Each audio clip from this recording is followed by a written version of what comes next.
How's everybody doing with their conference? Are we having a wonderful time? So one of the things that happens if you are either planning or facilitating is that you don't get to really do the conference. You have to run around and organize and be part of making sure that we are great hosts for you all. But because of the wonderful leadership of Dr. Dancy and a great team of friends and colleagues, we've been able to also participate in the conference as well. It's not so hectic that it does not allow us opportunity to not engage. And so I've been a part of some interesting workshops and heard some wonderful conversations. And I identify as black, identify as a black man. Some of that is obvious on plain sight. But one of the things I was thinking about today, I was hearing someone talking about programs that teach African-American men, African-American boys to prepare themselves for the police stop. And I thought about, in what world do we live that my identity causes me to be prepared for what someone might imagine about me? There was a man named George Zimmerman who imagined that a hoodie and some Skittles meant terror and threat. Even after he called the police and said, "I'm following someone," the police said, "Don't do it." But his imagination about that person's capacity for danger was so strong that it led to one's life being ended. There was no amount of respectability politics that could have saved a young kid named Tamir Rice. Philando Castile, reaching for his wallet, killed in front of his girlfriend, his partner, and his child. You can't teach me enough how to prepare.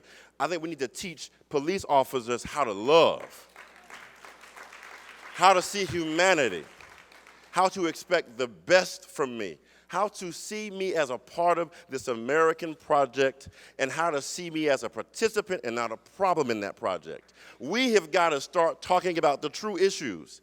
There's a thing called race and a thing called capitalism that turned slave ships toward the coast of Africa and brought them back here because race said that there's value placed on that person's skin, on that person's skin, which makes you allow yourself to have the institution of slavery. The institution of slavery is not the original sin. Classifying race and assigning value is the original sin. And that's why we're talking about these issues today, because we've got to broach and unearth and discover these topics, because what is happening is people are literally dying. Whether we are silent, we are complicit.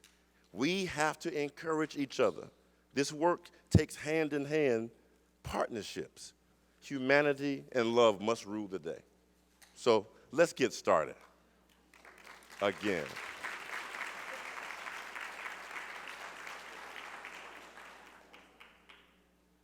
I don't know where we are, but I know I'm human, and I know you are too. We're getting ready to have a wonderful panel discussion with Marc, Lamont Hill, and Yolanda Sealey-Ruiz, and again to be moderated by Crystal Laura. I could go on about all of them, the mentorship that I see seated in front of me, the friendship and the encouragement and the love that I've gotten from these senior scholars who could just write their books and walk away and say, you know, meet me for a selfie, but they engage and they mentor and they support. And so I'm appreciative of that. So let's give them a round of applause as we bring them to the stage. And let's get ready for some great, great dialogue.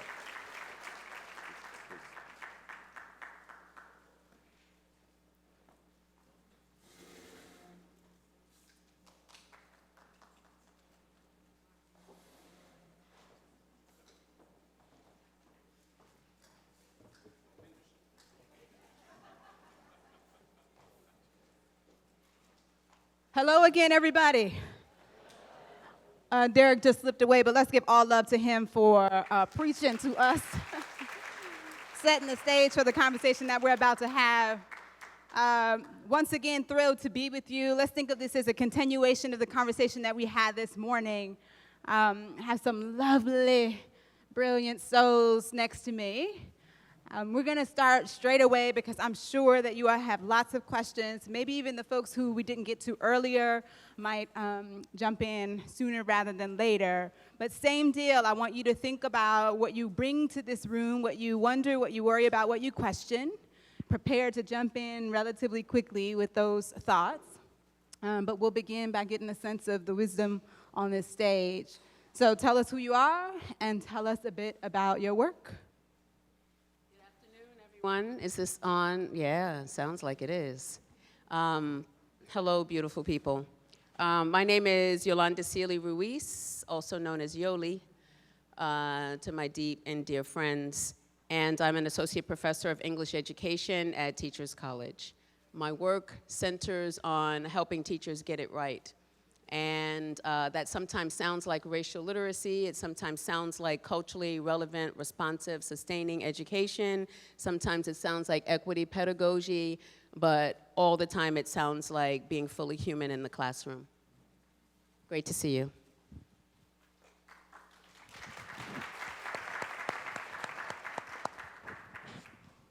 Good afternoon, everybody. Good afternoon. We black, man. Good afternoon. There we go. I'm honored to be here. First, I got to show some love to Dr. Elon Dancy for putting this together. He's right here. We come a long way, and watching him land here at Pittsburgh and watching the work that he's done in just a short amount of time and the amount of community that he's built and the amount of conversations that he's nurtured. And to see this here today is nothing short of extraordinary. So it's really a testimony to your leadership and your brilliance. So thank you for bringing us all here together.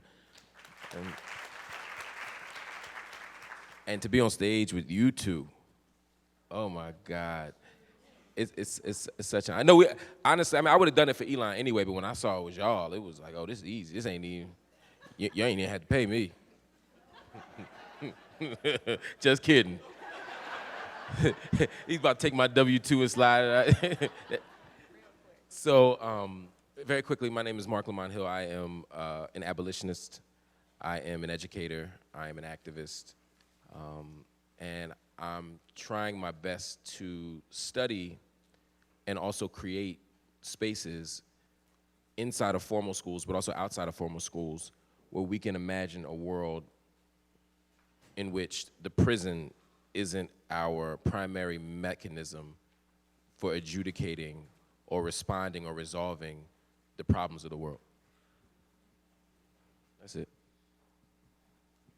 So, can you say a bit more about abolitionists' thinking, ways of being, practices, specifically as they might relate to educators?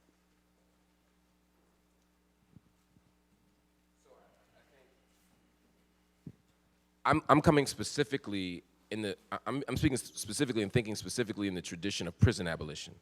I think there's a broader context of educators as abolitionists, and Bettina Love wrote a wonderful book this year that you should all read that helps us think about teachers as abolitionists writ large, because I think the idea of abolition is something we should all take seriously around a whole host of issues.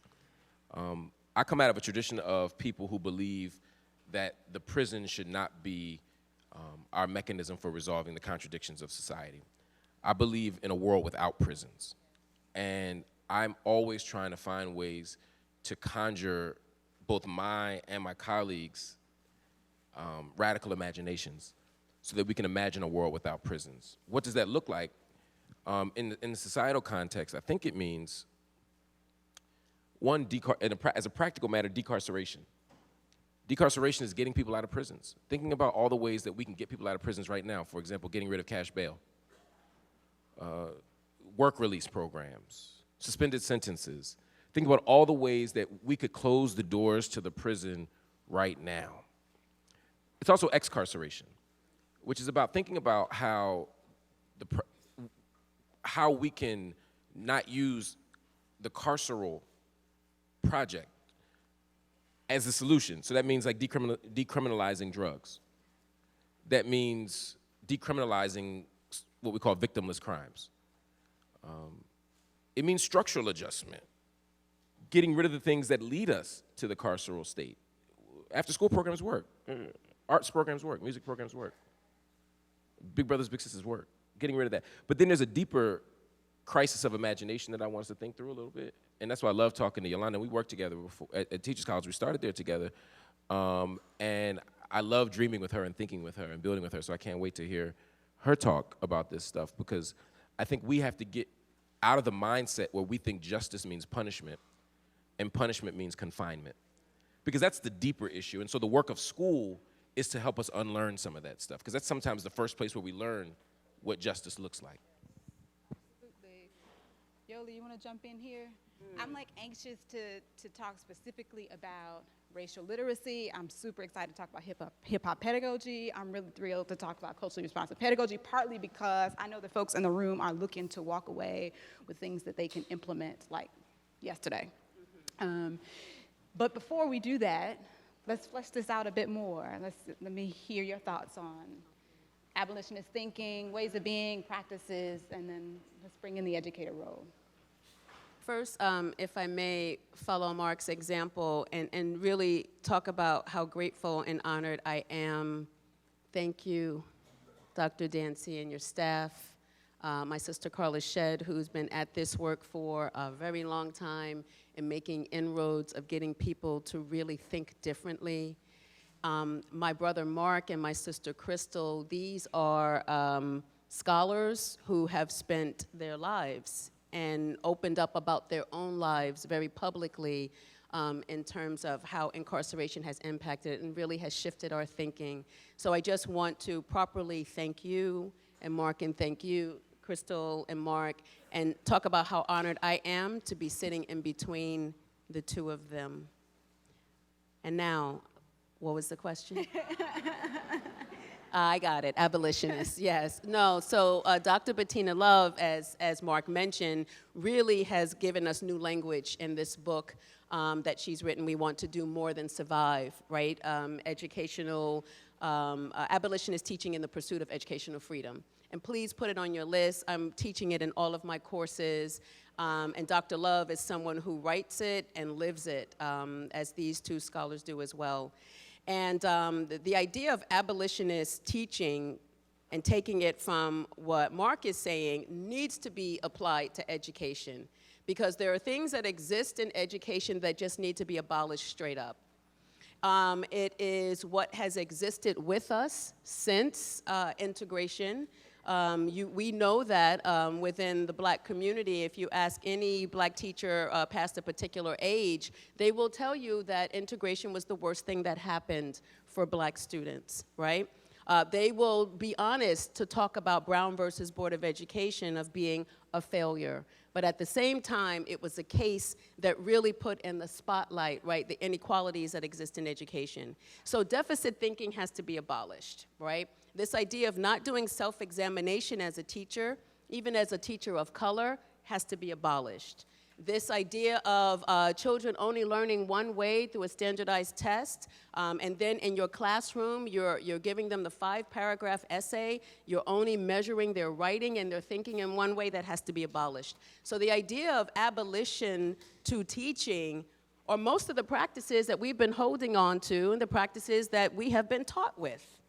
So let's just reimagine a different world. Let's have abolition of prisons, absolutely. They're trying to do it in New York with Rikers.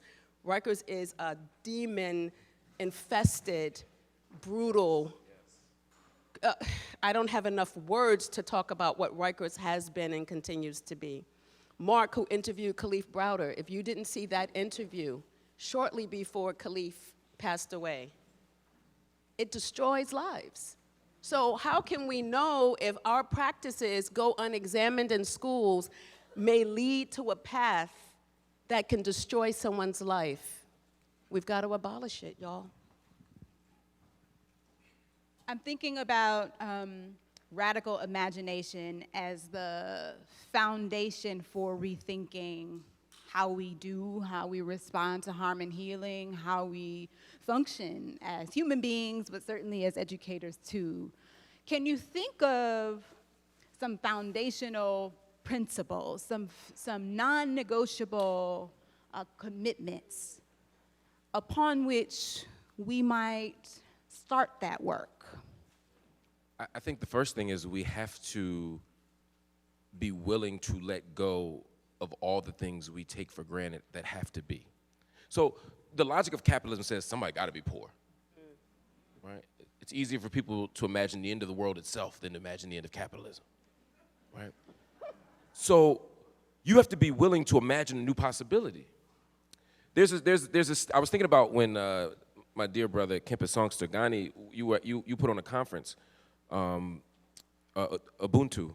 in September. I think it was September 8th, and of last year. And Ubuntu is an African principle that says, "I am because we are," and it's a direct response to the kind of European Cartesian, cogito ergo. So I think, therefore I am, which is very centered on the self. Ubuntu is I am because we are. And the Ubuntu principle was embodied in this story. We often hear of this Western anthropologist who goes to the continent of Africa, and he's there for a few months doing his, colonial field work. And I don't know if they call it that, but that's what it was. And he said he played this game with the kids, and he filled these baskets with candy and fruit and all these goodies, and he lined them up and said, "You should run to the finish line. Whoever gets there first gets everything." And they said, "Okay, we'll play." So they lined up, and he said, "Go." And then they held hands in a circle and ran toward the basket, got it all together, and said, "Now we all can enjoy it." It's an entirely different framework. It's an entirely different set of assumptions about how the world could work. The anthropologist couldn't understand it because that wasn't his point of reference. And it probably seemed bizarre.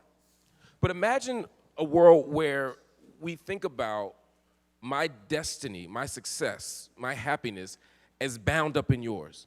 And to think that if we live in a world where crime is how we understand harm, which I'll come back to in just real 1 second, where we understand, again, justice as punishment, then we don't understand how having people in cages ultimately puts all of us in a posture where we can't be entirely free. That's what, on some level, that's what the great philosopher Sealey was talking about, right, in The Color Purple, when she looks at Mr. at the end. And she says, "The jail you plan for me is the one you're gonna rot in." Right?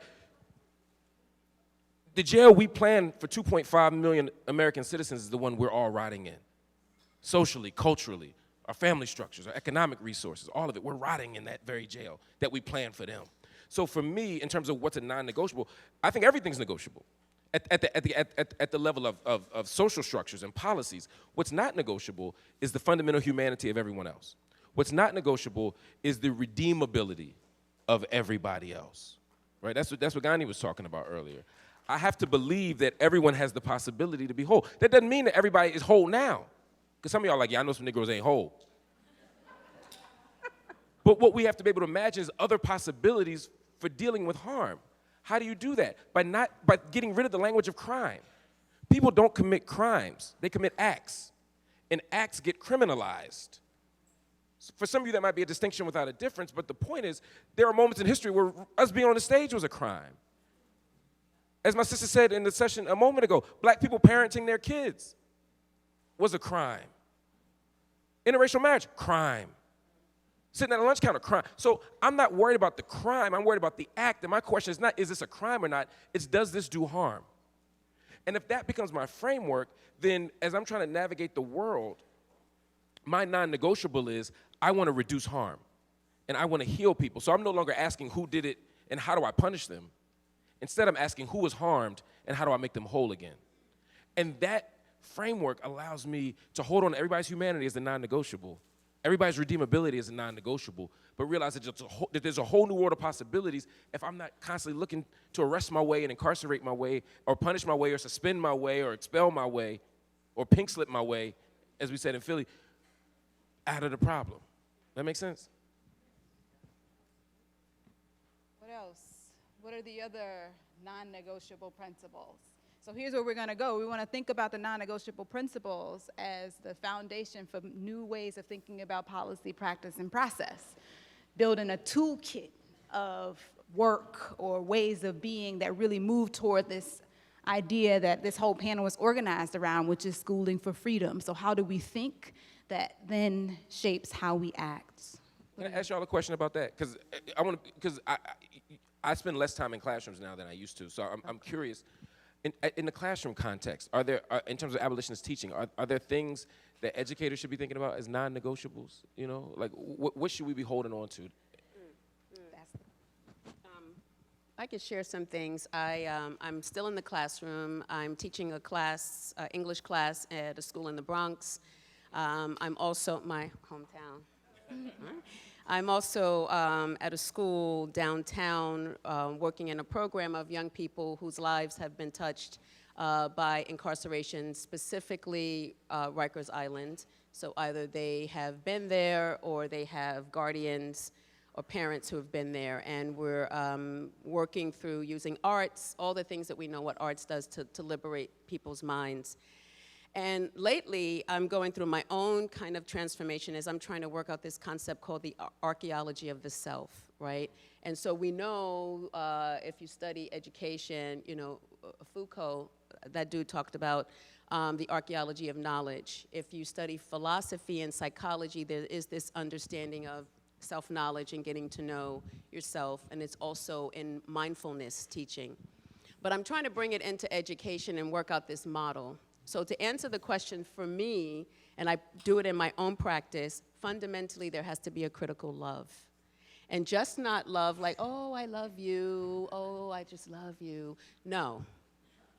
Love, and the love that Bell Hooks talks about, that if a child doesn't feel love through justice, then the child may never really understand love at all. The love that Martin Luther King talks about, right? Love that is not anemic, but love that is bound up in justice. People understanding, when Bettina Love talks about co-conspirators, that you're putting something on the line for someone because you love their humanity. And so for me, the bottom line, and I tell my students in my class at TC, you're my student, automatically I love you. And since I have that love for you, I'm going to talk to you about your racism. You're going to talk about your racism. We're going to talk about what you need to do, that self-excavation, that archaeology of the self, to find out where these issues live in you, to deal with it so that you can stop exacting harm. And for me, that is the non-negotiable. You have to love, in a very critical way, the children you are serving. And even if you are doing well or doing good, you have to do better.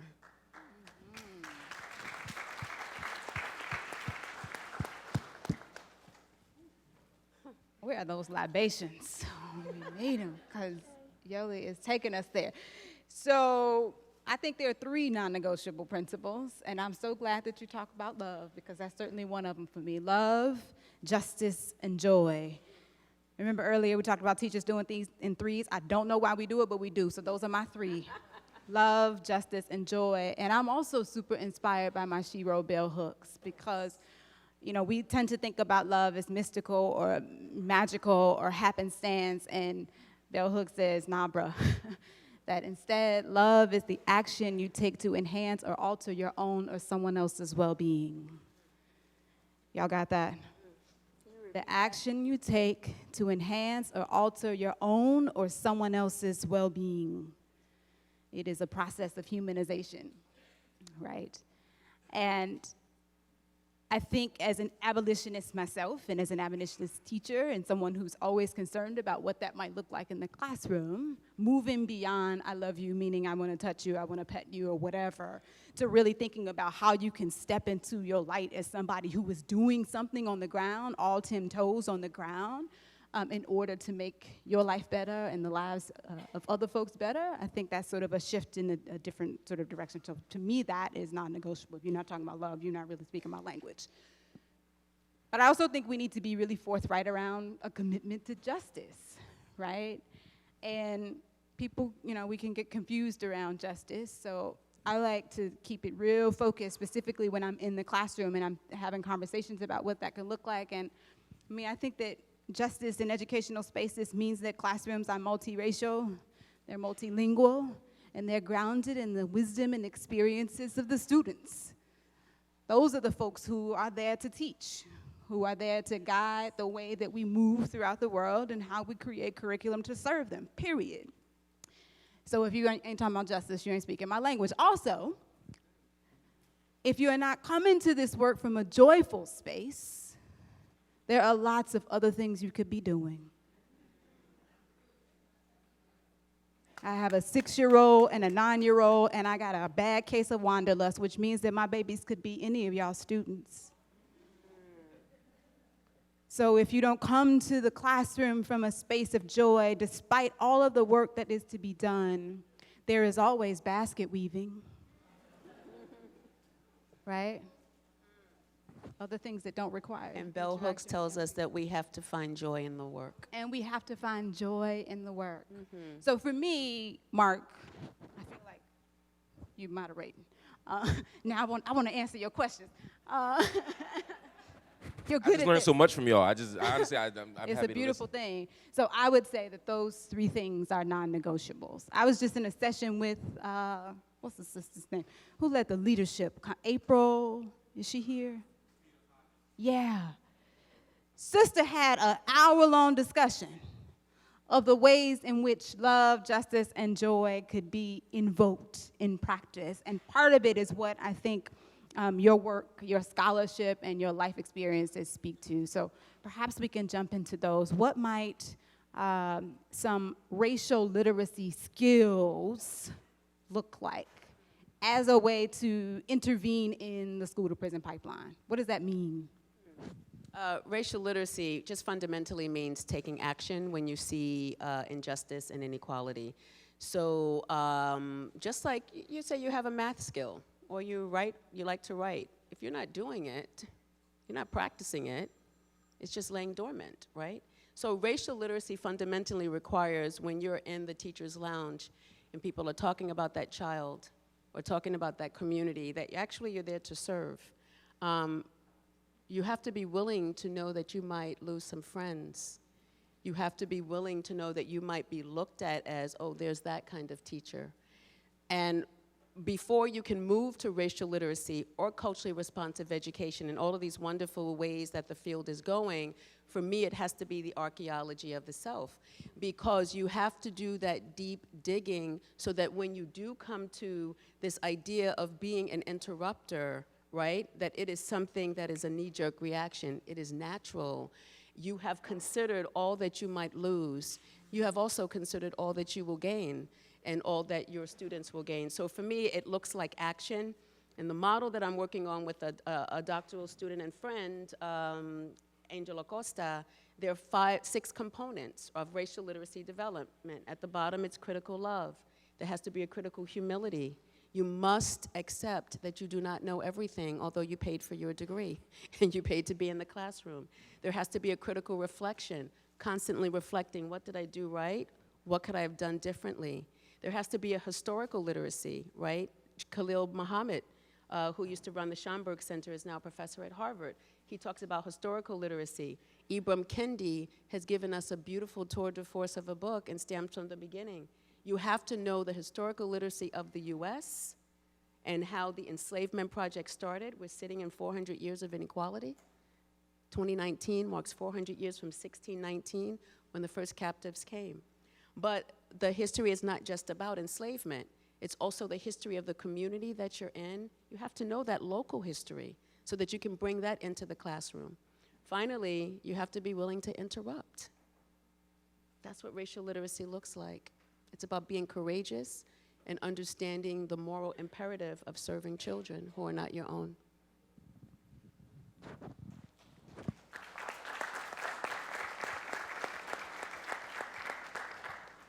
I'm thinking part of the reason that we ought to be concerned with what we ground our work in is, certainly so that we have clarity in terms of explaining what we do and why we do it. But also I think that what you are probably feeling right now after a day and a half of this wonderful event is a little bit of overwhelm, yeah? Right? Like, okay, the snaps are in the room. Okay, so feeling like there is so much work to be done, and there is so much to learn, and you need to learn it like yesterday. So trying to figure out what is non-negotiable, what is at your core, really does not only direct your clarity, but quite frankly, it helps to keep you sane. It helps to keep you moving in a specific direction. So I'm going to ask you, Marc, about racial literacy, about hip-hop pedagogy in particular, because can't get enough of beats and rhymes, right? So we have to talk about that. But I just want to mention to you really quickly this idea of core. Any fitness people in the room? Any? Shout out. Anybody else? Shout out. Okay. Over here, any fitness? See, this is a whole other discussion. We need a... Y'all got to take care of yourselves, okay? We need some freedom fighters to take, have a lot of self-love going on. Yes. One of my favorite mentors told me that you can't do anything that you want to do as an educator if you can't explain it to yourself and to other people, specifically a fourth grader or somebody 9 or 10 years old. If you can't do that, then you really don't know what you're doing. So if you have a strong core as a fitness person, you know that you can do what you need to do. I'm a yogi, upside down, all that good stuff. But also, educationally, it's true. If you are not clear about what is at your center, then you really don't know what you're doing. So part of what we're doing as we're building a toolkit of folks who are doing anti-prison work, anti-school to prison pipeline work, we're trying to get clear about what is at our core. Can you explain to a fourth grader or a 9-year-old or a 10-year-old what it is that you do and why? What are those fundamental non-negotiable principles? And then how can we fold those into specific skill sets, action steps that we can build out that can continue on with us as we do what we do? So racial literacy, hip-hop pedagogy, culturally responsive or sustaining pedagogy, how are those things connected to this conversation? How do they help further our work, nudge us along, or maybe even say a bit about what those things are? It's been so long. I did my field work for hip-hop literacy in 2003. Jesus, I don't know where the time went, man. Wow. I ain't had no gray hair then. You don't have gray hair now. Shit. I know when to cut it now.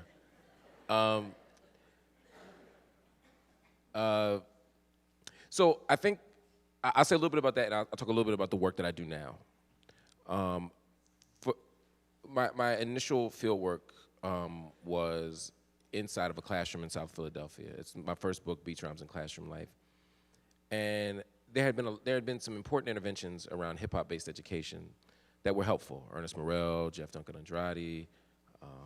We were building on the work of people like Carol Lee, of course, Gloria Ladson-Billings, the great Greg Dimitriadis.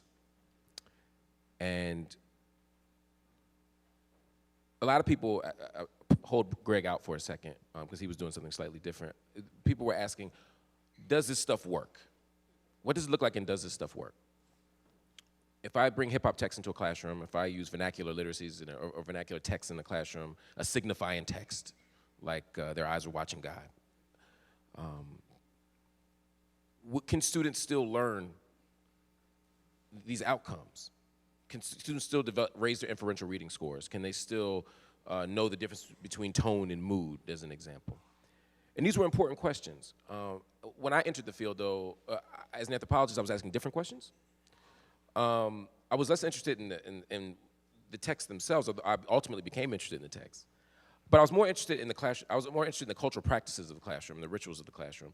I was wondering, who can you be in this classroom that you can't be in other kind of spaces? What kind of identity work is happening in this spaces? What kind of classroom field do we create within this context? And so what I found was that inside of classrooms where hip-hop texts were at the center, not so that you can learn Shakespeare later, not to say, oh, Biggie, there's iambic pentameter in here just like there is in there. It wasn't that. It was to understand the text on their own terms and for students to have a certain kind of engagement. What I found, of course, attendance was great, was better. All the measurable stuff was fine, was good. Measurable stuff matters. I'm not saying it doesn't. But I was more interested in the type of freedom, the type of what we call wounded healing that was able to happen in the classroom, the type of confessional space the classroom became, and also to think seriously about the type of labor that puts on a teacher. All these things were part of the conversation, but at the core, I was wondering, who can we be in classrooms that are designed differently? Who can we be in educational spaces that are imagined differently? Since then, I've done more classroom work, but less work in the classroom, and I've been more interested in out-of-school spaces. I've been more interested in what happens in a black bookstore. I spent 5 years doing field work in a black bookstore, in several black bookstores, doing kind of multi-sited ethnography across these spaces to figure out who could you be in these spaces, right? There was a question by Christopher Small, who's a musicologist, who said, why are these people listening to this music in this time at this place? Guthrie Ramsey built on it in his book, Race Music. And I was asking a very similar ethnographic question with regard to the books, right? When you're in this space having a kind of literacy event, who are you? Well, who can you be? Why this text? Why at this time? Why are we passing Ebony and Jet around in the beauty shop? Or Essence, probably. Why is this Bible study, why is Exodus so important to us right now? Why was closing Paul up so important to Howard Thurman? We know the answer is the slave part, but the question is, how do we engage with these texts? And so I was trying to raise my understanding of this so that we could reimagine education even outside the context of formal school, so we could figure out what people are doing. In the last 5 years, I've been doing field work in the Middle East, mostly in Jerusalem, mostly in East Jerusalem, occupied East Jerusalem, thinking about how Afro-Palestinian children are engaging in certain types of literacy work and certain kinds of political work through the text. And so all these questions for me enrich my understanding of what's possible for black people and other vulnerable people when we decide what the texts are. When the goal of education isn't purely to do well on a Tojihi that's the standardized test in Jerusalem or in the West Bank, or a PSSA in Pennsylvania, or whatever or the Regents, or whatever the thing might be, but when freedom is at the end of that line. Mary O'Reilly wrote a book called The Peaceable Classroom many years ago, and she recalled how in her day, when she was studying with an Egyptian postmodern theorist, and they had these teach-ins against the Vietnam War, she was provoked by this question: how can we teach English in a way that will stop people from killing each other? And that question has always stuck with me. But as an abolitionist, the question is, how can we do school in ways that will stop us from caging each other? And so, as I think about the principles from my field work, the principles from my practice, the principles from the institutions I've tried to build in my own city, the question again is, how can I create educational environments? How can I do school, and I mean school big picture, really education. How can I do it in ways that will stop us from caging each other? How can I do work that will make us free? And I think, again, the principles of abolition come in. Part of why hip-hop lit works, or part of why black bookstores work, is because everybody's allowed in. That ain't mean we ain't got no rules. You can't be up in here fighting. You can't be up here. You know what I mean? I'm not saying there's no rules, but at the core, we're not making distinctions about who's a struggling reader and who's not. We're not making distinctions between who's engaged or who's at risk and who's not at risk. So these are the kind of conversations that I think we had that are more inclusive. When we see mistakes, we try to correct mistakes rather than cast people out. This is important in terms of the principle of abolition. Because part of what the logic of the prison does is it says that when people do harm, we get rid of them, we throw them away. It's part of a broader cancel culture, right? We canceling folk, we getting rid of folk. We calling people out instead of calling people in. There's a logic that says that when people do harm, we get rid of them. That's why we suspend kids for cutting school. I mean, it's the dumbest shit ever, right? You cut school for 3 days, your punishment, stay home for 3 days. Word? So how can we create spaces within our classroom where when conflict emerges, we can resolve it as a community, and at the moments where people do harm that does not allow them to be in the community at that moment, to the abolitionist question in your head, what do we do with the murderers and the rapists and the molesters? What do we do with them? We can't just give them work release. Understood. But we have to imagine possibilities of even when we have to put people out of a particular community at a moment, they're not out of the society and they're not out of the reach of care and correction. That changes how we do school as a practical matter. That makes school discipline look different. Yes. You see what I mean? Because I know I'm a little more abstract with this sometimes, but this is concrete. And then last, let me just say one more thing, because I know it's going to come back around. A lot of people be like, yeah, but what about this, what about, I promise you, I do not have all the answers for abolition. You will, if you ask me enough, if you pepper me with enough questions, I will be stumped. And I will not have an answer for what to do with this particular thing at this moment. But the legitimacy of abolition does not hinge on me being able to imagine an answer to every problem. They asked Fidel a long time ago, where has socialism worked? And he said, well, I can't answer that entirely, but I can tell you where capitalism has failed us everywhere. What's happening right now isn't working. The prison isn't working. I know abolition works. And so, yeah, there are moments where I have a crisis of imagination because my entire world and universe has been built around the prison and the carceral state, to use your language, the Foucauldian approach in terms of the disciplining of my very body. I don't know. I have to decriminalize my imagination. There are others who do, and there are others who are studying it. So, and even when we look to one person and say, oh, well, look, there's a hole in that research. No, we tend to do that to find an escape door. Right. There are people who are studying it and living it in addition to what Marc is doing, in addition to what Crystal is doing. That's why I'm saying it has to be within. You have to be willing to find the answers. You have to be willing. And say you don't know. My favorite refrain. I don't know. I want to ask one more question, and then I want to invite you all in, yeah? The theme of our time together is, I want to join the love fest. Oh, my God. Jeez. The theme of our time together is schooling for freedom. So we riffed on that a bit in the earlier panel and had, I think, a good discussion around engagement and taking seriously what it might mean to engage young people as a foundation for schooling for freedom, really moving away from or developing a greater imagination for what it would take to think about education and schooling in ways that really matter to young people. But let's take that further. What would schooling for freedom require of us, enable for us? What might that look like? Hang on to that for a moment.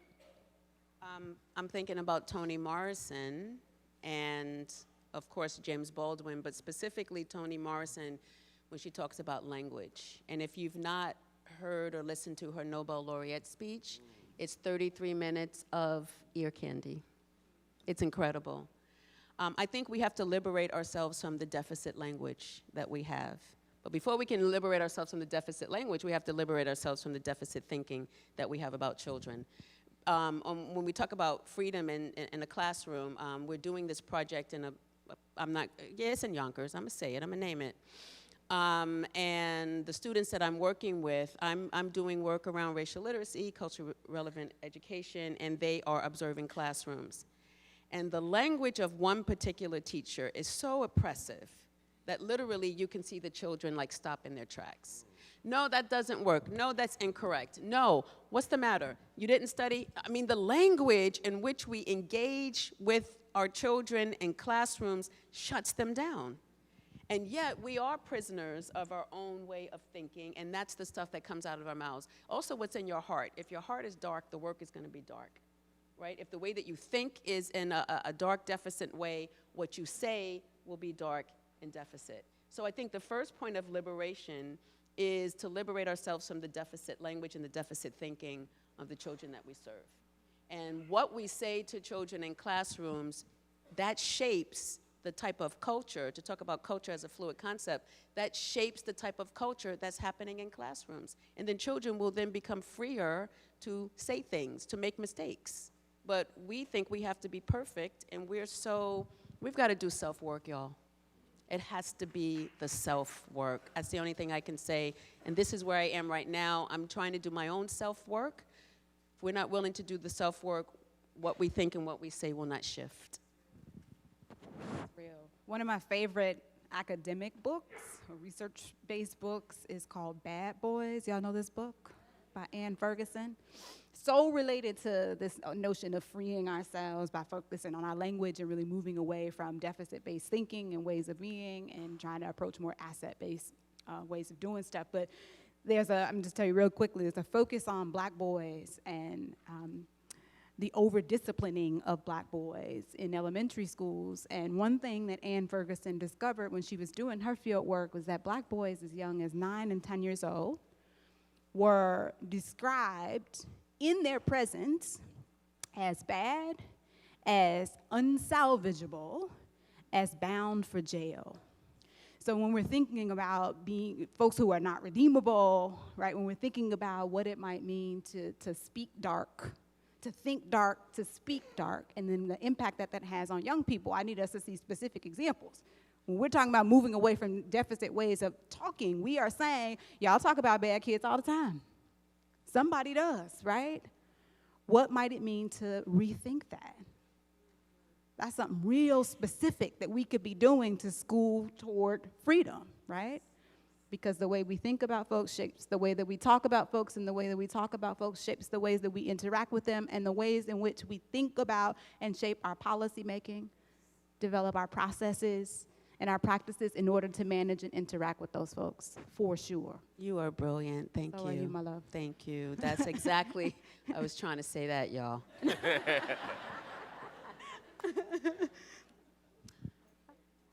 Thinking a lot of stuff, but I'll be brief because I want to hear. I know we want to hear from folk. I'm wearing this T-shirt.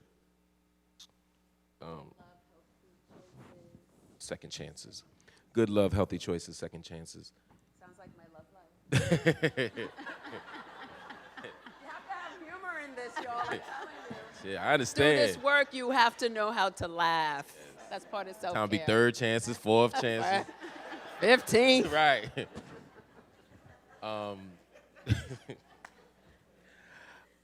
So I was reading, I read a lot, and there's a wonderful book, Heavy. Well, really one of the best memoirs I think I've read ever, to be sure, but certainly one of the best ones I've read. And there's been a lot of great memoirs in the last few years. Darnell Moore wrote a wonderful one. I mean, I could go on and on about just all the memoirs. I mean, Charlene Carruthers wrote a great book. Anyway, we can go on. But Heavy is a beautiful book, and if you don't read any other memoir this year, read Heavy. But in the author, Lamont, has written in other things. One of the things he talks about is this idea of unreasonable love. He said, I want to be loved by an unreasonable love. You know, I mean, that's a whole other thing. That explodes. I mean, everything we believe up here is unreasonable. You know, the idea of a world without prisons is unreasonable.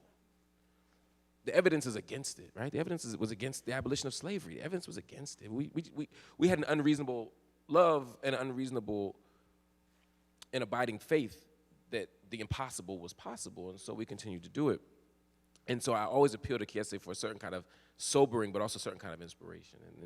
And he talks about this idea of good love, healthy choices, second chances. And when I think about a model for how I want to move forward through school, I think in some or any part of my life, honestly, for me, it's as much an affirmation as it is an end goal. And it is to say good love, healthy choices, and second chances can guide us.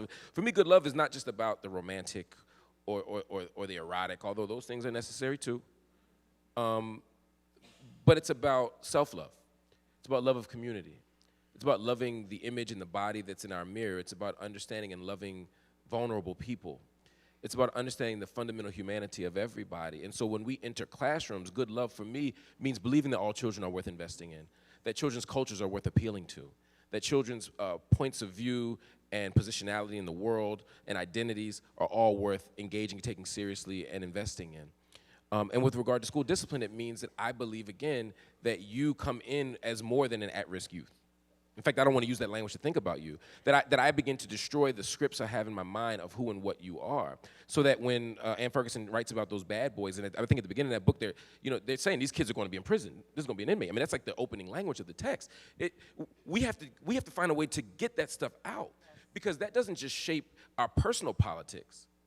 You know, because that's kind of what happens in the world. We always act like racism and sexism are these personal things that we can keep at arm's length. You know, he's harmless. He's racist, but he's harmless. You know, what does he do? Oh, he's a mortgage broker. Shit.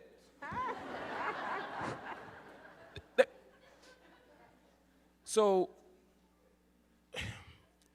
what Russell Skipper talks about this idea of disciplinary moments, and this idea, so much of what happens with school discipline isn't about a kid punching somebody in the face, or somebody bringing a gun to school, or smoking crack in the back of the classroom, things that we probably, as a community, could agree do a certain kind of disruption to our classroom. A lot of times, it's the teacher having to make a subjective interpretation of students' behavior. I have to decide if you're aggressive. I have to decide if you're disruptive. As Significant Fordham said, you have to decide if you're one of those loud black girls in a way that's negative, right? As opposed to those aggressive, engaged white boys. Right? So I have to make determinations about your behavior and then decide what to do with it. Right.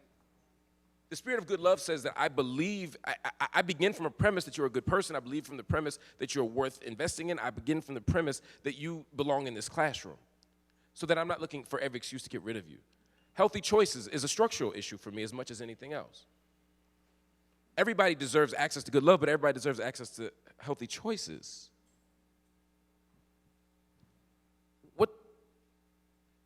What does our built environment look like? What does the school lunchroom look like? What food options do we have? Look at the work of Moms Rising in terms of what's in our cafeterias. What kind of curriculum do we have? Can I see myself in it? Because if every time I open the text, I see someone who does not look like me, or I believe that queer folk are invisible, or trans folk have never existed, or black folk are only relevant in February, you know what I mean? If there are very narrow ways to understand myself, if I think that no one has ever shaped history from a wheelchair, if this becomes my understanding, then the curriculum itself is an unhealthy choice. Because you're asking me, and you're right, it's not even a choice at that level, right? Because I either do school or get pushed out of school. Neither of which are healthy choices. So for me, we have to create environments so young people can make healthy choices, not giving them access to the things that we know make them less likely to commit suicide, less likely to drop out, less likely to get arrested, less likely. I mean, we understand what works. So if we don't give people access to those choices, then they can't make healthy choices. And then we judge them for making unhealthy choices. And then finally, second chances. Everybody deserves a second chance. But structurally, we have no safety net. The opioid addiction is something we need to fix. My children are addicted now. We need care. We need rehab. We needed that in 1985.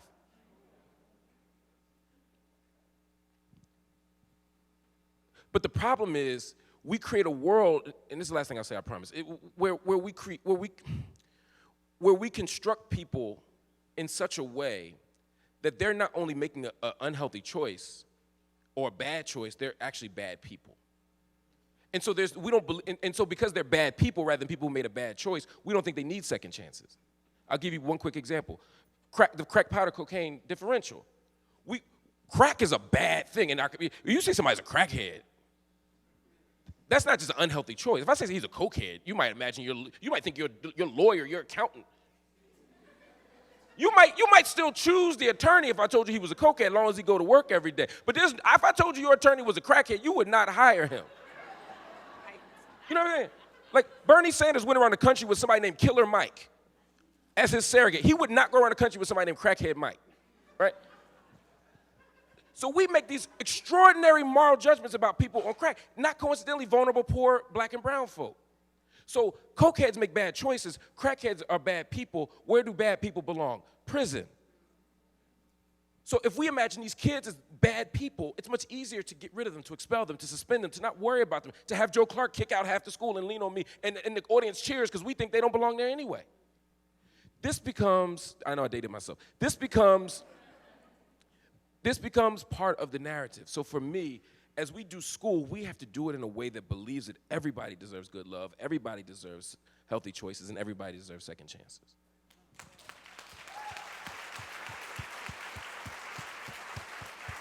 These two. All right, it's getting hot in here. We're good and warm.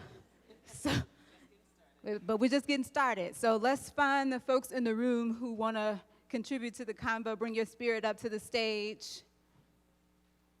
I see a bunch of hands. Oh, fabulous. Thank you. Hi, my name is Marcy. I'm a high school student here in Pittsburgh.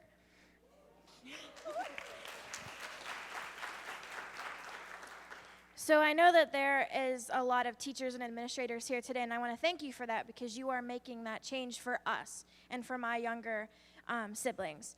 But as students in high school, what can we do when we see these policies and programs in our communities, in our own schools, and in our sibling schools? How can we make that change to end the school to prison pipeline? Thank you. I think any of us can talk about that. Rise up, rise up. You have, I don't think this is on, but you have the beauty of, this is when we talk about historical literacy. It's the young people in this world who have really shifted movements. I can think about SNCC. I think about those children, specifically the civil rights, because I tend to live in that era, who knew school was important, but they also knew to give their bodies up to be incarcerated for the cause. There's this thing in research called YPAR, Youth Participatory Action Research. Marc has done so much work in that field. You have wonderful, beautiful examples. The thing is, when you come together, stay in solidarity, figure out what your focus is, be strategic, find your co-conspirators, which may be other young people or may be adults, and be very focused and rise up, because that's the only way that we have ever made any change. And you see that globally. There is a place for protest.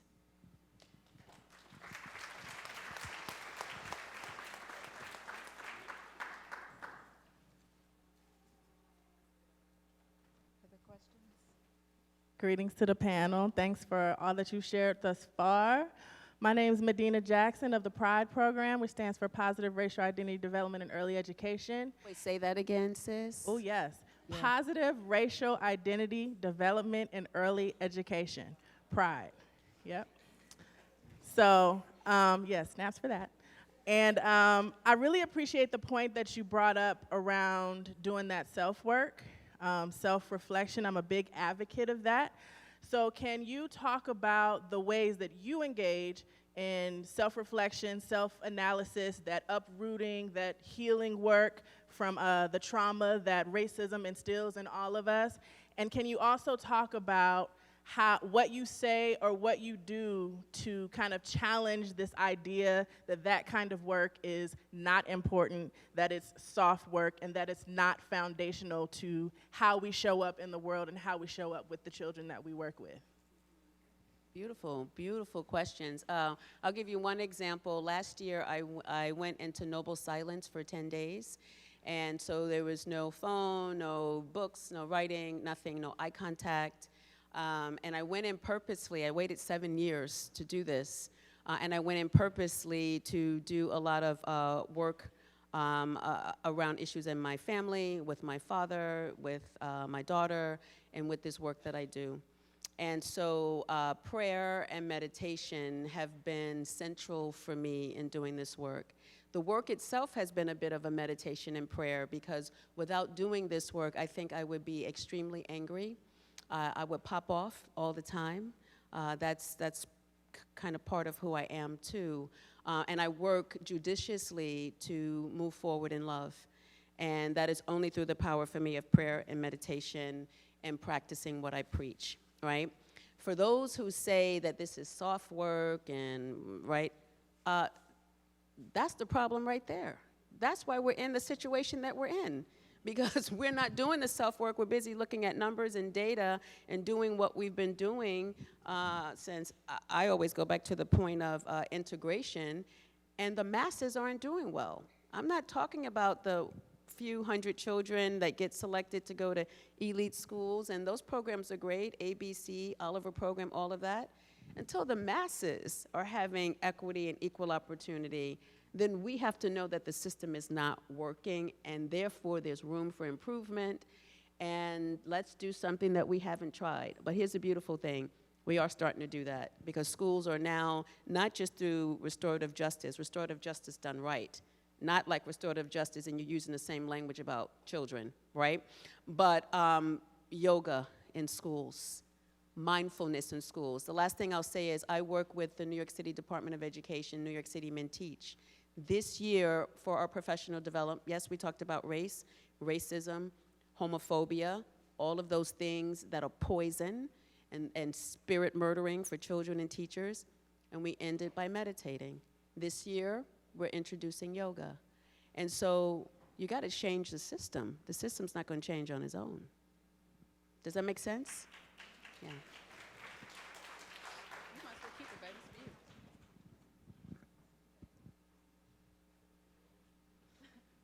for you. So my name's Khalil. I'm the CEO and co-founder of an organization, Young Black Motivated Kings and Queens, and I'm also the youth activism coordinator for an organization called One Hood Media. And so a lot of the work I do is youth-led and is youth-involved. And the question I had was, oftentimes we talk about freedom within the schools that we go to, but I think a lot of youth carry and aren't free from the issues within their community that they're facing. And so how do we fix that and educate the staff that's within those schools on how to deal with the issues that are happening, because I think a lot of times we hire staff that aren't engaged within the communities that they're working in.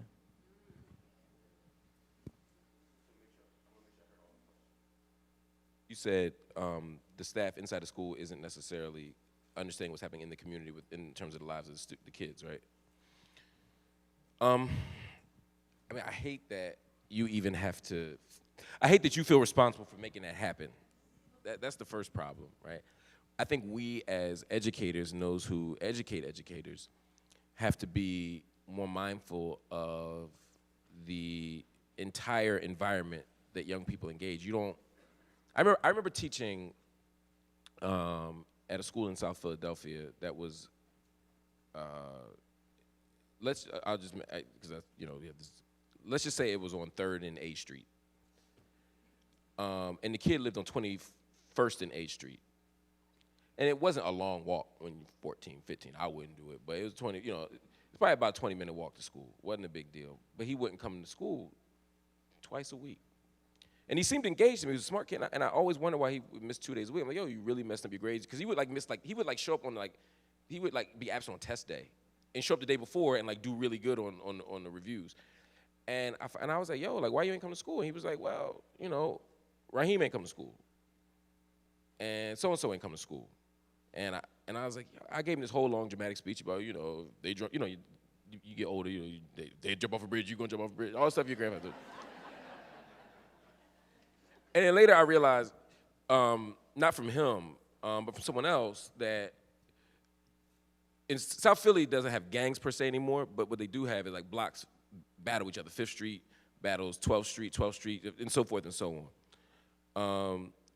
And so he had to walk through 3 or 4 different hoods, essentially, certainly 3 or 4 different blocks to get to school. And he was like, I'm not walking to 5th Street by myself. I need 3 other people, not because I care about what's going on in school, but because, what's not going on, but because I'm not getting jumped every day going to school, which made a lot of sense to me. And we could make provisions for that once we understood that. We didn't understand that. And he didn't necessarily want to tell me that for a whole bunch of reasons. One, he didn't want to snitch. 2, I'm sure by 9th or 10th grade, he didn't think that school had given him no indication that they cared about that. So that's just an example to talk about the way that our disconnect from school, and I would have told you I knew everything about this kid. I knew his mom, I knew his dad, I was in communication with him, I thought I did the right things, but there's this other kind of structural stuff and this other neighborhood stuff that I just hadn't thought about. Part of what we need is teacher education that reminds educators and encourages educators and equips educators in such a way that they think beyond what happens in the walls of their classroom, that we think about what's happening at home, that we have relationships with parents, that we don't just call the house when something bad happens. Because most parents, when they see school district of Philadelphia back in the day on the caller ID, they wasn't answering that because they don't want to hear that shit. Ain't no good news coming unless it's a snow day.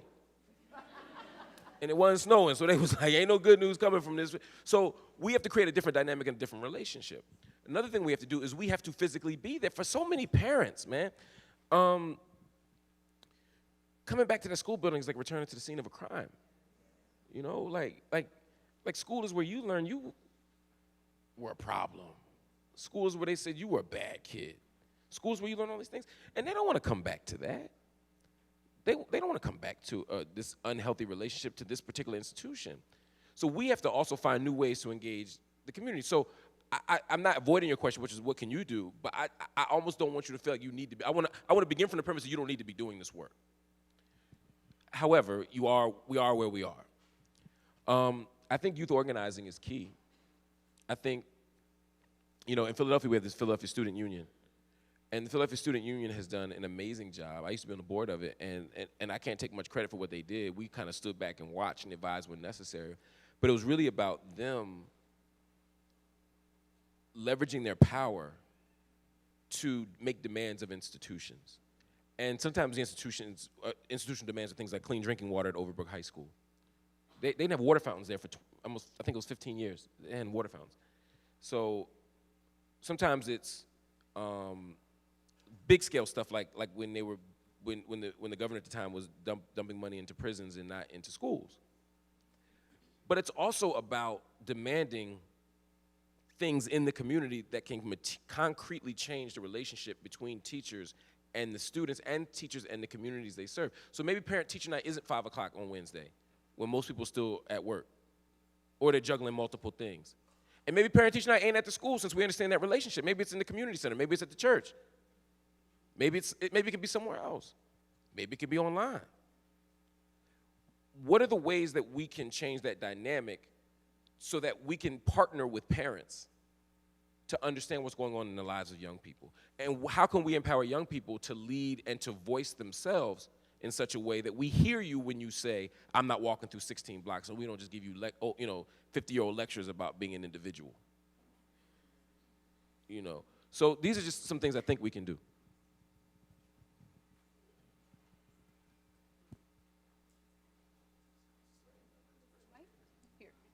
Good afternoon. Where are you, sis? Right here. Thank you. So my question is for everybody. What would be the purpose of education universally? You know, I heard these beautiful words of making you whole, love, joy, justice, but universally to the point that even the parents are still getting educated. And if you think about what kind of education did the people have that built the pyramids that are still standing today, and that with pride that people built those pyramids. So I have an idea, but I'd like to know what you think is the purpose of education that would be universal. You might have the right answer. Why don't you tell us what you think? What do I think? Well, it's to make the world better. You know what I mean? And if everybody came with that purpose and you ask students, like, you know, what's up with your community? What's going on? How can you improve it? That's what Booker T. Washington did, you know? So they saw that the people needed wills, so they made wills. Anyway, that's the conversation.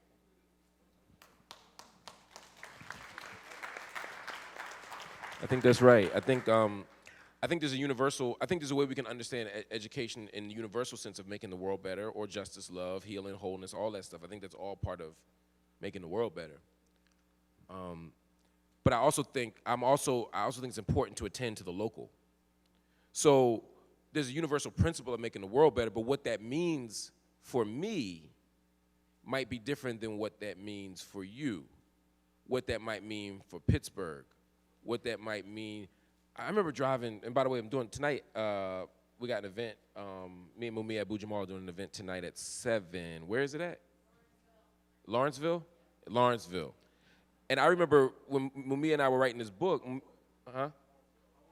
Homewood, I'm sorry, I don't hear, oh, that makes more sense. Yeah, I have all y'all in Lawrenceville, New Jersey instead of Homewood, which is a lot closer.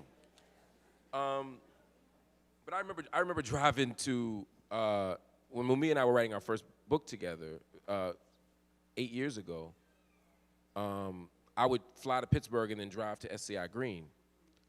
And so I would fly and then I drive however long it takes. I'd go get a car and then drive. And as I would drive through, I looked at this, I was very interested in this town and how indebted this town was to the prison, and what the guard shifts looked like. How many people were cafeteria or electrician or otherwise connected to the prison through some kind of consultant or service-oriented job, in addition to the people who were actual correctional officers. And when I was like, as you all know, I mean, a lot of towns are like this. The town could not exist without the prison. So what education is a universal, if we understand education as universal good, in a town like that, what does political education look like? What is education to create jobs that don't rely on the prison? You get what I mean? It's a very specific thing. You know, when I think about what people would need who are incarcerated, what kind of education do they need to be able to imagine new possibilities? It might be different. To the black girl that's told that she has the wrong hips and lips and nose and skin color and body size, what kind of education is needed? How do I get white people to unlearn white supremacy, including white liberals, especially white liberals sometimes? Y'all can be the most dangerous. How can we understand that? And what kind of education do you need? How can I help people unlearn anti-Semitism? What kind of world do I need in Paris or Germany or the United States to teach people to destroy these ugly, vicious narratives of anti-Semitism? How do I do that, right? I'm okay with the universal good, but I think too often, if we take the idea of a universal good, too often universal goods have not done well for black folk because the norm is never us. The template is never us. So universal often means white and male and heterosexual and cisgendered and Christian and middle class. And so we end up trying to contort ourselves to fit this universal good. That's how we end up with success for all. That's how we end up with standardized testing. That's how we end up with accountability measures that don't really hold us accountable for a whole lot. So I want to mix those two. I want to have a universal value, but a local practice and reckoning with that value.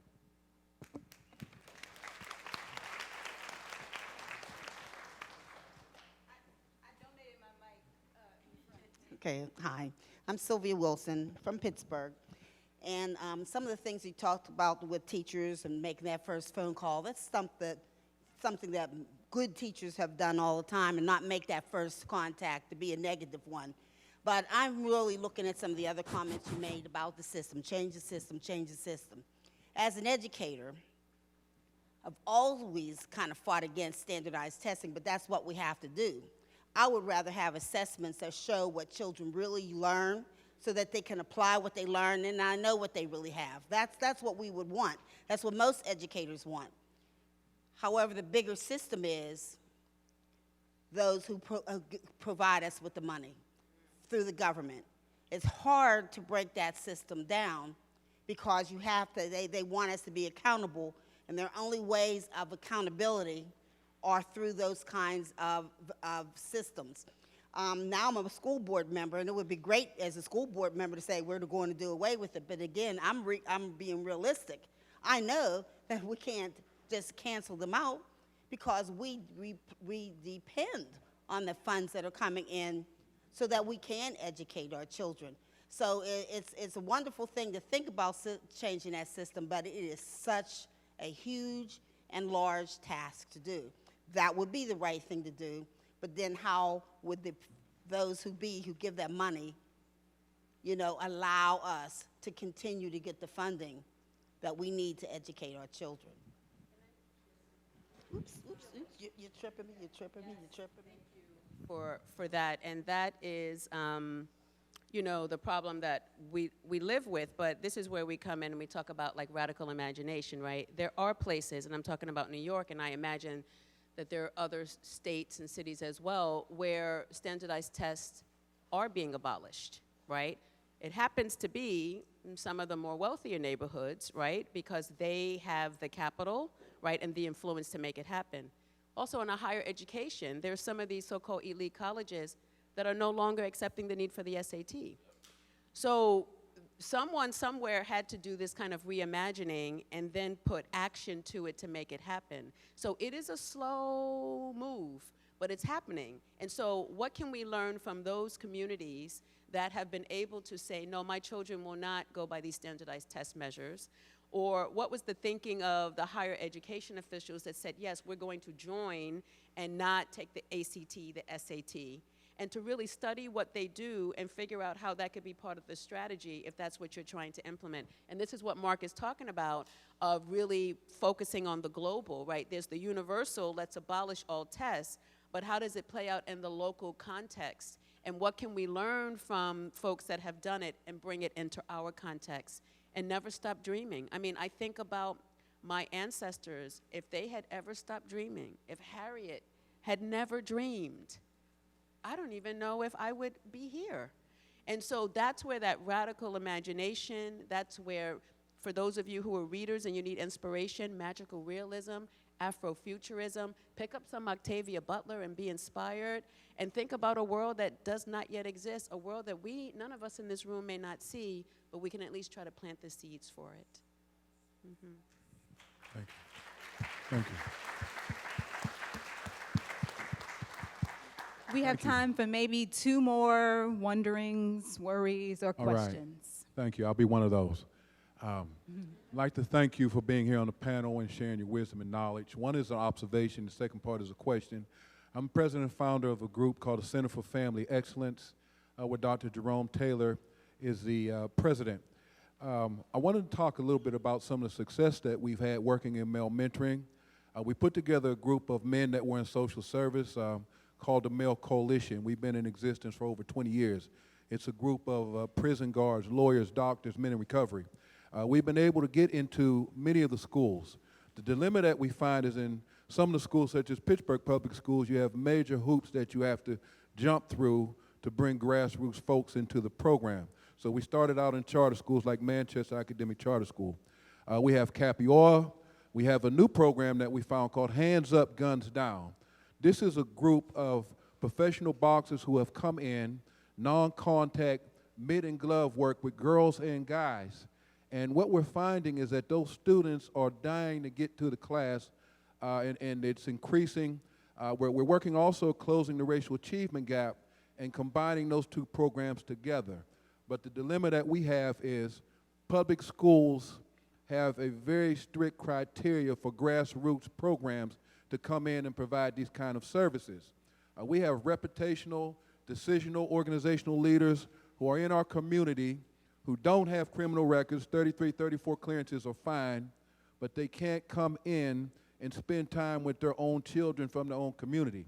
So I'd like to find out if you have any feedback on policies and best practices that can change in order that we can take care of our own and our own community.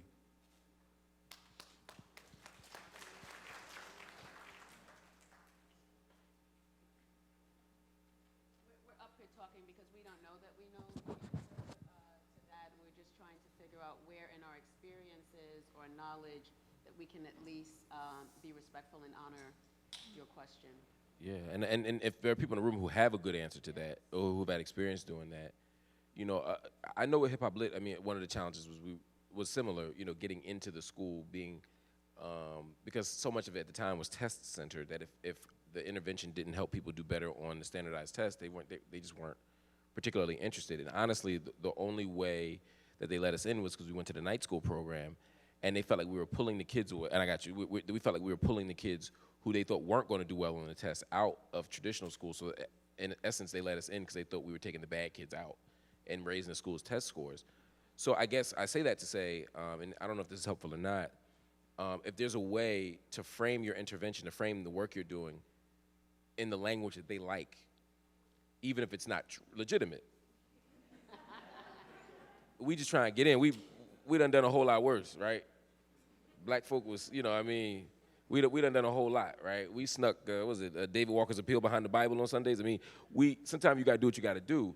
If there's a way to frame this as an intervention that'll help them do better on the standardized test, if there's a way to say it as this raises attendance, or whatever the measures are of success for them that get them their money, I guarantee you that will get you into the school. That I know for sure. What those measures are, what those buttons are, I don't know. But I know that in my experience, the way that I've gotten into schools is by framing my work in ways that make them happy around money and usually around test scores, so if that's helpful. Working within institutions in spite of them. No, I thought that sister had her hand up. You had a comment on this? Yeah. Thank you.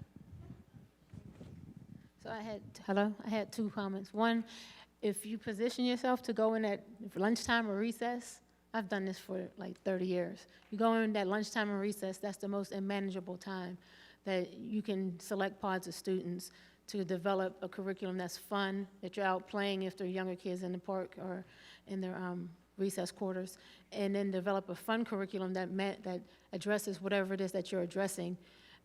They'll give you kids for that because there's only a couple adults that are usually out managing the yard or the recess area or the cafeteria, so you will have a select group, or you can identify a select group that gravitates towards you.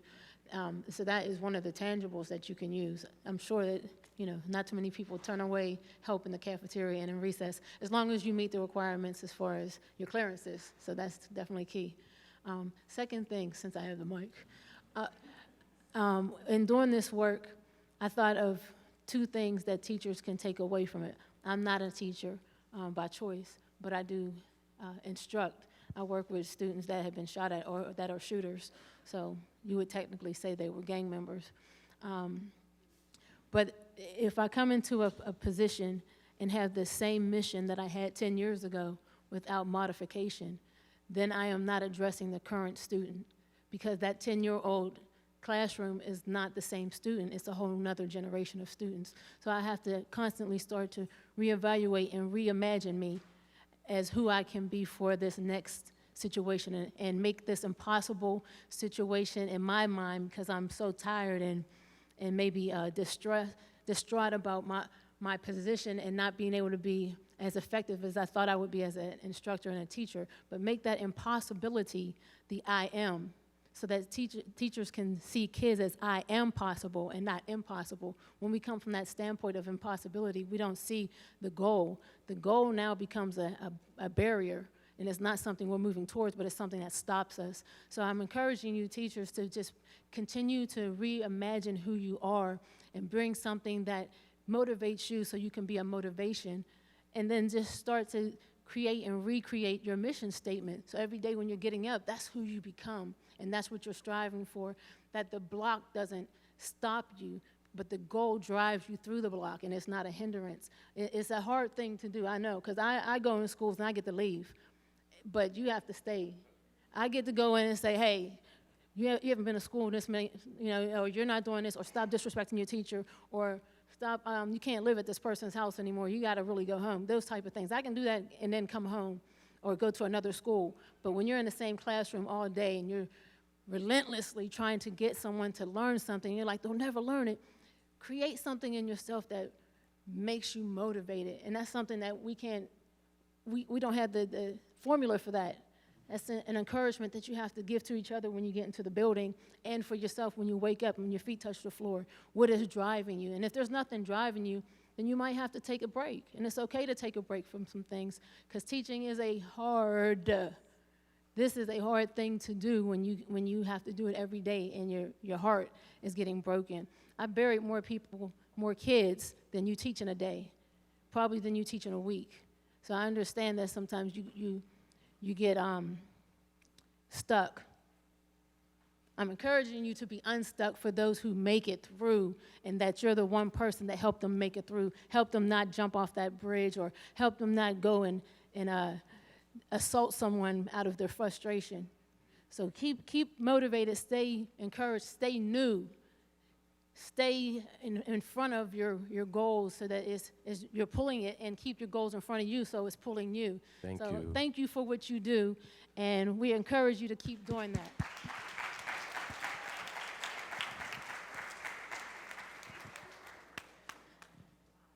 You've been standing for a long time, so how about you take us out? Oh, okay. No pressure. No pressure. My name is Joellen Character Rudolph, and I'm from a neighboring county, Beaver County, that a lot of people do not come from Beaver County to Allegheny County or vice versa. I think I'm one of the few. But what I want to thank you for, especially, and I'm sorry I don't know your name, but okay, Sister Yolanda, is that I've been in education since the early 70s, and now embarking on a doctoral degree later in life here, and my research centers around what I'm reading about right now. thank you for the encouragement about self-care, because some of what I'm reading is so heavy that you don't want to care for yourself. You just want to lay down and watch the 5th episode of Family Feud. But, but I know that some people say that's self-care, but that's like dangerous self-care in my position, because I need to get this work done. Okay. I am investigating racial discrimination in early childhood settings. And because I believe that you can't teach what you don't have, that was evident in some of what you all have expressed. You can't, our Christian or biblical precepts are that, love thy neighbor as thyself. What if you don't love thyself? And if you don't love thyself, then how are you going to love that neighbor, regardless of what the neighbor looks like, speaks like, dresses like, whatever. I'm talking about. So that internal work is what I would like to do with teachers. Now that I have been around teachers, I have substitute taught everywhere, trying to just see if it's different anywhere else. But it's all the same. It's all the same. I don't care what neighborhood, what school district, whether you consider yourself the upper crust or lower or whatever. It's all, we have the same woes. So my question is that it's so hard to sift out empirical data around this type of work. So I would like to request either a reading list, you threw out a bunch of books, or things that you would suggest that would be just must-read information for those of us that are doing this work, and who would, so that we can solidify our efforts. I think that we're stronger together, and if we could solidify. So I'm wondering if you would be willing to do that. They happen to be colleagues, former colleagues of Marc, and friends of, I think, all of us. We at least know, I think the three of us at least know one of the people I'm about to mention. But specifically in early childhood classrooms, you'll want to look at the work of Deetra Price Dennis. She's at Teachers College. Deetra Price Dennis. You want to look at the work of Haney Yoon. Haney Yoon. Y-O-O-N is the last name. And you'll want to look at the work of Mariana Soto Manning. So these are three, happen to all be at Teachers College, but I think looking at their work, and they specifically look at racial discrimination. Deetra is doing more work with racial literacy in early childhood classrooms and elementary classrooms. So those are the three I offer, and I think that'll open the door to many others. Yeah, one other book. It's not focused on early childhood, but I think it'll give you some framing, which again will take you down that rabbit hole of everything else you're going to end up reading. I like the work of Micah Pollock. Micah Pollock, P-O-L-L-O-C-K, first name M-I-C-A. And her book, Color Mute, I think is helpful for helping us think about the way that schools often don't, the failure to talk about race and name race and mention race is part of a broader kind of issue, which I think plays into the discrimination question. And I guess, by that logic, I guess, have you read much in critical race theory? Oh, good, okay. Yes, it's okay. That's the way you gonna get. Yeah, you gonna get you as a John the Baptist. You gonna get you somebody that's gonna get you out of there. Hopefully, your advisor. Right. But if not, we'll do it together. But getting into that stuff, and specifically the CRT work in education. You can look at the Gloria Ladson-Billings, the William Tate, Adrienne Dixon, Kamika Royal. There's a bunch of interesting stuff that I think again will help you frame it. I mean, sometimes when there's nothing as a graduate student, sometimes, and this may be helpful for all of you all, sometimes you'll be a graduate student, you say, I want to study this, I want to study this, I want to study this. Then you're like, I can't find nothing on it, I'm going to study something else. Because it's easier to find something else than it is to nobody wants to be, you know what I mean, the first a pioneer on this stuff. But I think sometimes with the proper guidance, a lot of times the stuff is there. You have to be creative in terms of how you piece things together. Yeah.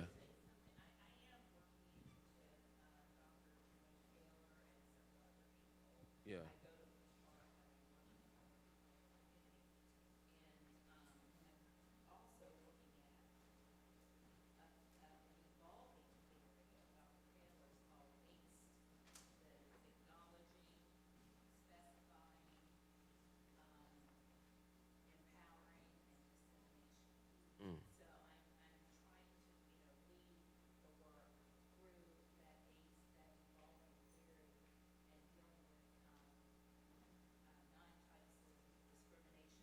Got you. And that's what I'm saying.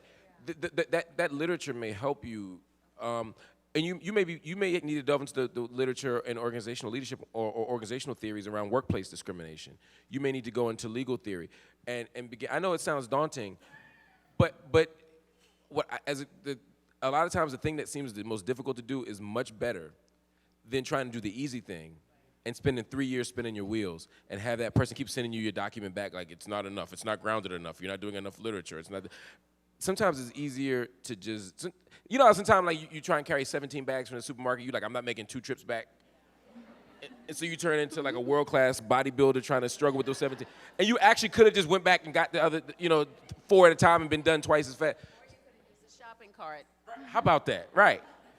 Exactly. So sometimes, so I'm saying the creativity I'm talking about and piecing together different literatures may sound daunting, but one, you'll actually know the work. And remember, the point of this dissertation is to become an expert and to know more than anybody about this subject. But beyond that, it may actually in the long term serve you better. And I don't know what you plan to do after you get your doctorate, but if you plan to do research and teaching, piecing together a bad dissertation just means your trip in the tenure line is going to be that much harder. Because now you got a dissertation that you passed, but you got work you can't publish. Because those blind reviewers ain't going to be friendly to you. Uh-oh. So it's just something to think about. Yoli, Marc, can you hang around for a little bit for the folks who want to keep the conversation going? Excellent. Let's give these people some love.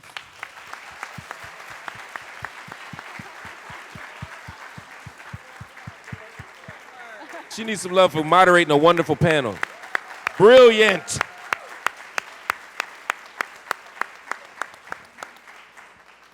Thank you all. I want to make certain that we are remain on task and get to our 145 locations, take a break, encourage each other on the way, give somebody a nice strong hug and say, let's hang in there together and keep doing this work. So we'll see you in the next sessions at 145. If our panelists could just stay here for a moment for some photos.